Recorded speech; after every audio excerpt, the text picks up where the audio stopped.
ನಿಮ್ಗೆ ಹರಿಸ್ತೀವಿ.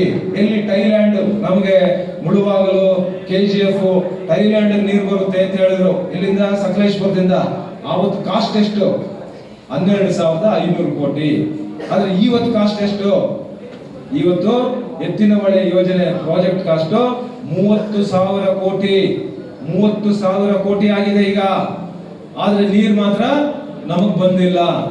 ಇವಾಗ ಕೊಳಚೆ ನೀರು ಬಿಡ್ತಾ ಇದಾರೆ. HN ವ್ಯಾಲ್ಯೂ ಮತ್ತು ಆ ಕಡೆ ನಮ್ಗೆಲ್ಲ KC ವ್ಯಾಲ್ಯೂ ನೀರು ಬರ್ತಾ ಇದೆ.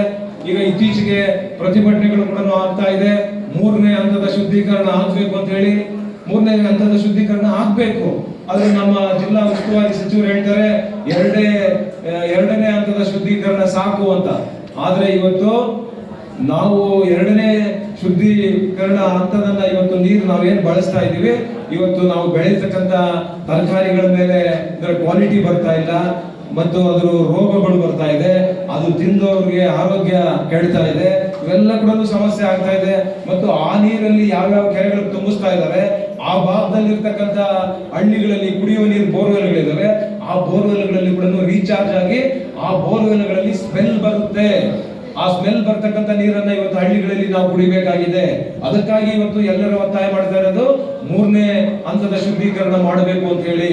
3ನೇ ಹಂತದ ಶುದ್ಧೀಕರಣ ಮಾಡಿದಾಗ ಸ್ವಲ್ಪ ಮಟ್ಟಿಗೆ ನಮ್ಮ ಆರೋಗ್ಯ ಕೂಡ ಸುಧಾರಣೆ ಆಗುತ್ತೆ ಮತ್ತು ನಮ್ಮ ರೈತರು ಬೆಳೀತಕ್ಕಂಥ ಬೆಳೆಗಳು, ಹಣ್ಣು ಹಂಪಲು ತರಕಾರಿ ಎಲ್ಲದಕ್ಕೂ ಕೂಡ ಒಳ್ಳೇದಾಗುತ್ತೆ ಅನ್ನುವಂಥದ್ದಕ್ಕೆ ಇವತ್ತು ಇಷ್ಟೆಲ್ಲ ಹೋರಾಟಗಳು ಕೂಡ ಮಾಡ್ತಾ ಇರ್ತಕ್ಕಂಥದ್ದು.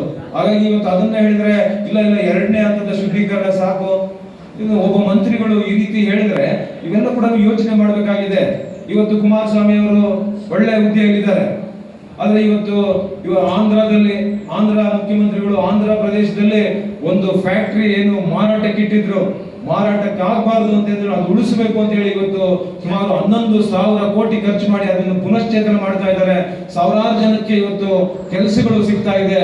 ಇವತ್ತು ಆಂಧ್ರ ಪ್ರದೇಶದಲ್ಲಿ ಕುಮಾರಸ್ವಾಮಿ ಅವರನ್ನ ಆರಾಧ್ಯ ದೈವ ಅಂತ ಕರೀತಾರೆ, ಹಾಲಾಭಿಷೇಕ ಮಾಡ್ತಾ ಇದ್ದಾರೆ. ಆದ್ರೆ ನಮ್ಮ ಕರ್ನಾಟಕ ಸರ್ಕಾರದಲ್ಲಿ ಇವರು ಇವತ್ತುವರೆಗೂ ಕೂಡ ನಮಗೊಂದು ಒಳ್ಳೆ ಕಂಪನಿಗಳನ್ನ ಕರ್ನಾಟಕ ಕೊಡಿ ಅಂತ ಹೇಳಿ ಒಂದೇ ಒಂದು ಅರ್ಜಿಯನ್ನ ಕೊಟ್ಟಿಲ್ಲ. ಒಂದಂದ್ರೆ ಹೊಟ್ಟೆ ಕಿಚ್ಚುವರಿಗೆ ಕುಮಾರಸ್ವಾಮಿ ಅವರು ಏನಾದ್ರು ಇಲ್ಲಿ ಅದೇ ಒಂದು ಕಂಪನಿಗಳನ್ನ ಸ್ಥಾಪನೆ ಮಾಡಿದ್ರೆ ಇವ್ರಿಗೆ ಒಳ್ಳೆ ಹೆಸರು ಬಂದ್ಬಿಡುತ್ತೆ. ಇವರು ನೆಕ್ಸ್ಟ್ ಜನ ಓಟ್ ಹಾಕ್ಬಿಡ್ತಾರೆ.